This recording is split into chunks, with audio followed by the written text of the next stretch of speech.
చాలా ధర్నాలు నిరసనలు వాళ్ళ బైట్స్ ఒకసారి చూద్దాం సార్. ఒకసారి బైట్స్ ప్లే చేయండి. నీకు ఇచ్చిన నీ ఆఫీసులకి అలాగే ఏవైతే చంద్రబాబు నాయుడు ప్రతిసారి అధికారంలో వచ్చిన తర్వాత నీకు కట్టబెడుతున్నాడో వాటిని కాపాడుకోవడం కోసమే చంద్రబాబు నాయుడు రాసిచ్చే రోత రాతలు రాయటం, చంద్రబాబు నాయుడు రాసిచ్చే బూతు మాటల్ని రాస్తూ విషపత్రికలాగా విషం చూపుతున్నావు. ఇది ఇంతటితో ఆపుకపోతే ఖచ్చితంగా మహిళలందరం నీ కొవ్వు దించుతామని కూడా రాధాకృష్ణ హెచ్చరిస్తున్నాను. రాధాకృష్ణ కూతురికి, చంద్రబాబు నాయుడు భార్య భువనేశ్వరి గారికి, నారా లోకేష్ భార్య, అలాగే ఎవరైతే పవన్ కళ్యాణ్ భార్య, అలాగే మంత్రులు ఎమ్మెల్యేల భార్యలను హెచ్చరిస్తున్నాం.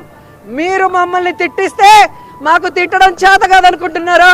మాకు సంస్కారం అడ్డొస్తుంది కాబట్టి, చదువుకున్న వాళ్ళం, విలువలు తెలిసిన వాళ్ళం కాబట్టి ఈరోజు మేము ఇంతవరకు మీకు హెచ్చరిస్తూ వదిలేసాం.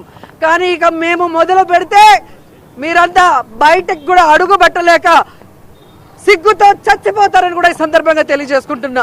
ఇంకొకసారి మహిళల గురించి తప్పుడు రాతలు రాసిన, మహిళల గురించి తప్పుడు ప్రసారం చేసిన, లేదా మహిళల గురించి ఇష్టం వచ్చినట్టు వాగితే మాత్రం ఆంధ్రజ్యోతి ఆఫీస్నే తగలబెడతామని కూడా ఈ సందర్భంగా హెచ్చరిస్తున్నాం. ఇంకా అంబటి రాంబాబు గారు బయట కానీ లేదంటే కాకాణి గారు బయట